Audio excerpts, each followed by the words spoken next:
Iya, Bu.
Iya, Ibu.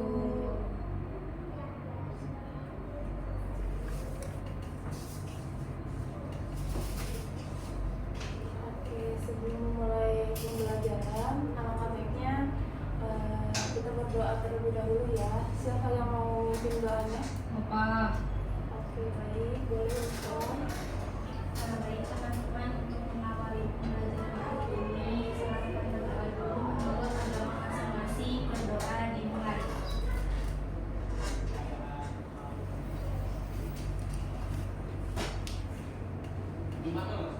Berdoa selesai. Beri salam. Assalamualaikum warahmatullahi wabarakatuh.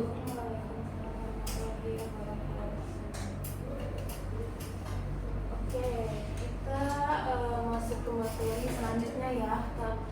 Minggu kemarin kan kita sudah membahas materi sebelumnya ya. Sekarang kita lanjut ke materi berikutnya. Ibu duduk aja nggak apa-apa kan? Nggak apa-apa, Bu. Oke, di sini kita akan membahas dua materi. Yang pertama berkenalan dengan alam dan berkenalan dengan masyarakat. Nah, yang pertama di sini berkenalan dengan alam. Proses perkembangan bumi. Yang pertama ada zaman Arkaikum atau Archeozoikum. Sebelumnya kalian tahu nggak? Kayak pernah sih mendengar kata-kata seperti ini?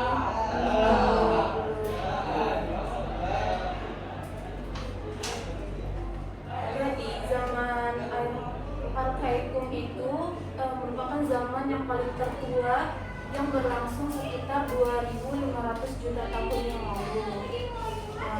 Zaman ini keadaannya tuh buminya tuh belum stabil, jadi kayak banyak muncul tanda-tanda kehidupan yang gimana ya, kayak plat aksara gitu. Nah, di sini juga di zaman Arkaikum ini ada ciri-cirinya. Yang pertama pembentukan benua. Nah, lalu yang kedua atmosfer awal. Yang ketiga perubahan kondisi laut. Nah, yang selanjutnya zaman Paleozoikum atau primer. Nah, zaman Paleozoikum atau primer ini adalah zaman yang tua yang telah berlangsung sekitaran 340 juta tahun lalu. Nah, zaman ini mulai ada tanda-tanda kehidupan yang ditandai dengan kemunculan makhluk hidup berupa organisme bersel satu. Nah, di sini ciri-cirinya itu yang pertama tuh bumi masih belum stabil. Yang kedua, iklimnya berubah-ubah. Yang ketiga, curah hujannya sangat besar. Oke. Selanjutnya juga di sini ada zaman sekunder atau Mesozoikum. Nah, zaman Mesozoikum ini adalah zaman yang hidup pertengahan yang sudah berlangsung sekitar 140 juta tahun silam. Zaman ini muncul hewan-hewan seperti reptil besar kayak dinosaurus, seperti itu. Selanjutnya juga di sini ada zaman hidup baru atau Neozoikum. Nah, di sini pada zaman hidup baru dapat dibedakan menjadi dua, antara lain yaitu pertama tersier dan kuartier.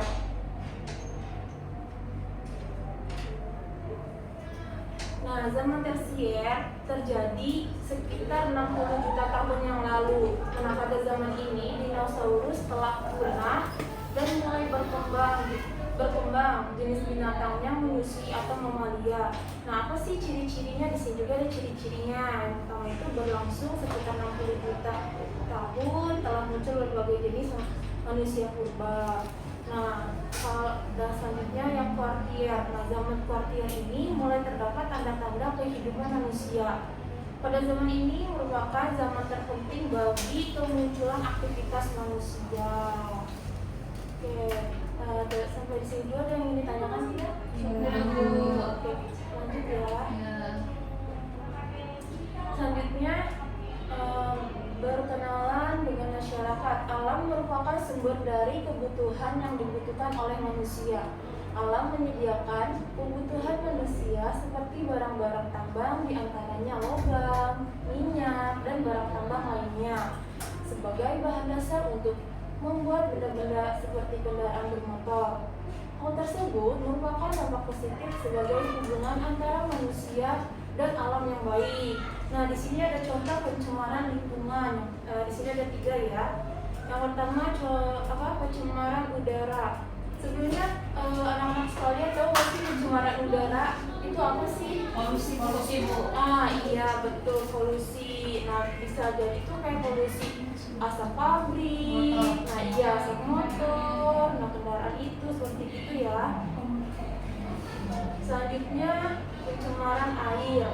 Nah, pencemaran air adalah perubahan keadaan di suatu tempat penampungan air seperti danau, sungai, laut, dan air tanah akibat aktivitas manusia. Jadi kalau pencemaran air ini kan seperti kayak pembuangan limbah, terus kayak pembuangan sampah ke sungai itu kan menyebabkan juga terjadinya banjir, betul. Nah, bentar ya. Nah, selanjutnya pencemaran tanah. Pencemaran tanah ini adalah keadaan di mana bahan kimia buatan manusia masuk dan merubah lingkungan tanah alami. Nah, contohnya anak-anak sekalian tahu nggak? Kayak contoh pencemaran tanah itu seperti apa? Belum tahu. Mungkin ya jauh beda ya sama kayak pencemaran air, udara gitu kan. Karena kayak contoh kayak limbah industri juga, limbah pertanian gitu kan. Nah, limbah rumah tangga seperti itu. Oke, next. Nah, di sini selanjutnya berkenaan dengan masyarakat. Interaksi sosial merupakan satu proses dalam bertindak dan bereaksi dengan keberadaan orang-orang yang berada di sekitar kita. Menurut Goffman, studi tentang bentuk-bentuk interaksi sosial yang tampaknya tidak signifikan sebenarnya sangat penting dalam sosiologi. Interaksi yang dianggap tidak menarik tersebut justru merupakan salah satu yang paling menarik dari semua bidang penelitian dalam sosiologi. Nah, di sini selanjutnya syarat interaksi sosial. Yang pertama ada kontak sosial. Kontak sosial itu apa sih? Kontak sosial adalah keterlibatan antara seseorang dan individu lain atau antar kelompok. Kontak sosial bukan berarti melakukan sentuhan fisik, melainkan dapat diartikan sebagai sentuhan secara verbal atau kata-kata. Kontak sosial di sini mempunyai 2 kategori. Yang pertama kontak langsung atau primer.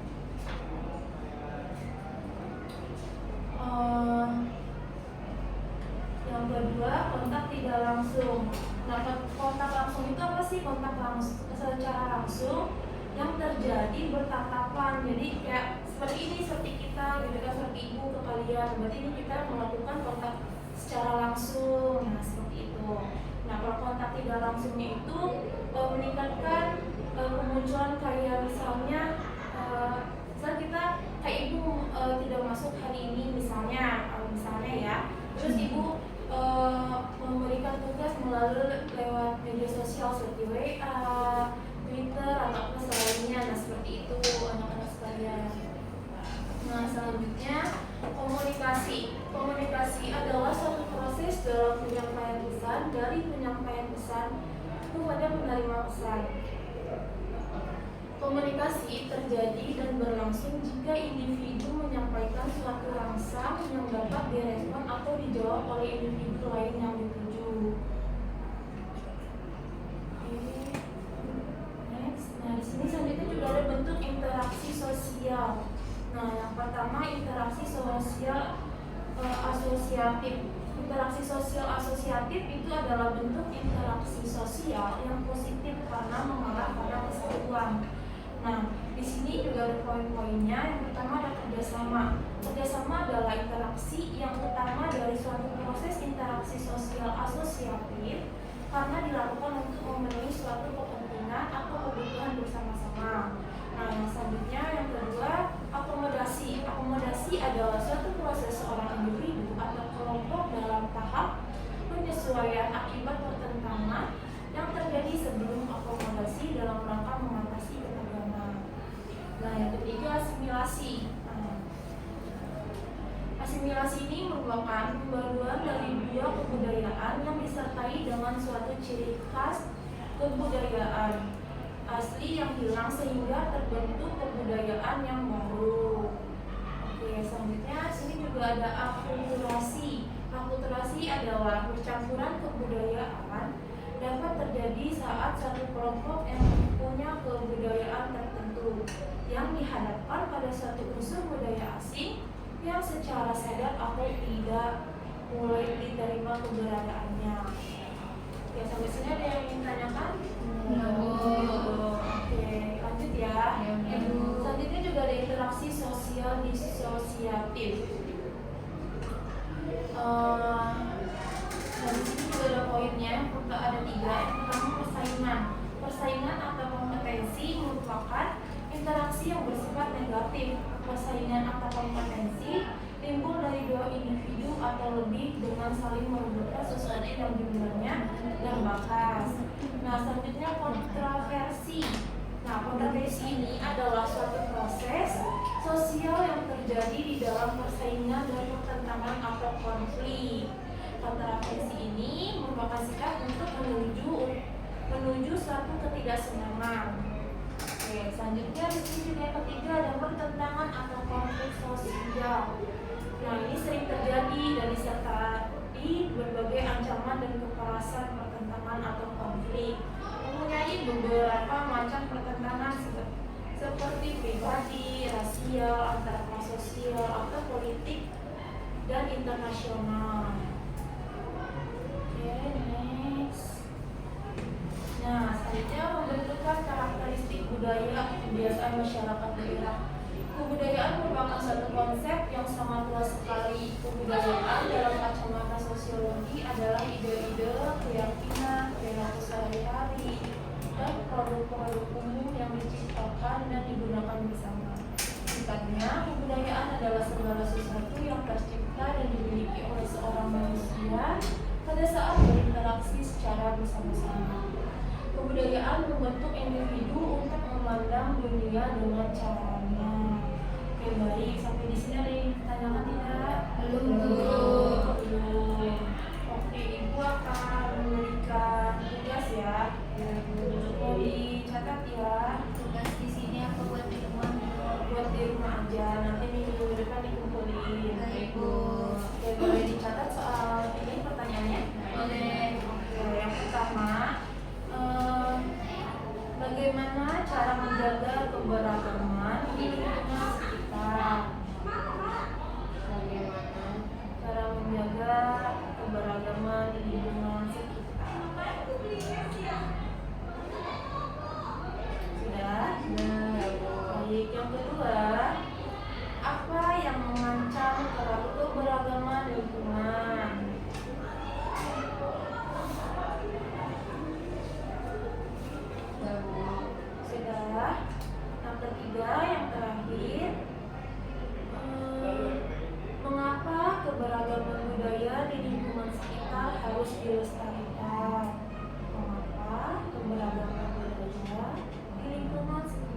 harus dilestarikan. Oke, sudah. Bu. Mungkin cukup pemaparan materi atau penjelasan materi yang Ibu sampaikan. Sebelumnya Ibu aktif dulu ya. Ya, Bu. Adinda, Hadir, Bu. Dia, Bu. Siva, Hadir, Ibu. Ulfa, Saya Bu. Kahir Tri. Hadir Bu. Baik. Mungkin cukup sekian dari Ibu, kurang lebihnya mohon maaf. Semoga apa yang Ibu jelaskan bermanfaat bagi kalian semua ya. Amin. Mungkin cukup Ibu tutup. Wassalamualaikum warahmatullahi wabarakatuh. Waalaikumsalam warahmatullahi wabarakatuh. Terima kasih Ibu. Sehat-sehat Ibu. Ya, terima kasih ya.